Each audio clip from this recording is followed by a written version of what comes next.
Thank you po sa lahat ng effort sa pagsilang mo sa amin, na kahit unexpected ng lahat, hindi ka pa rin nag-give up para sa amin. Simula kay Zucchini, na hindi ka mapakalain kung hindi mo siya maamoy at makatabi. Sa pag-aalaga at paglilinis mo sa kanya hanggang ngayon? Ay, wait lang. Mimi, ba may nakalimutan ka? Hindi ka pa tapos, ako pa.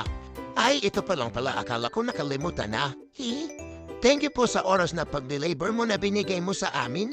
Kahit sobrang tagal ang pagitan namin ni Zucchini, pinilit mo pa rin para mailabas kami. Sorry po kasi lumabo ang mata mo dahil sa amin na dati ang priority ay sa'yo lang. Ngayon pati kami ay kailangan ng isa alam-alam.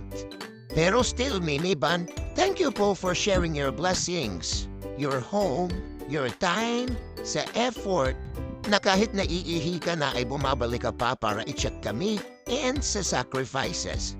Happy Mother's Day po! Thank you po!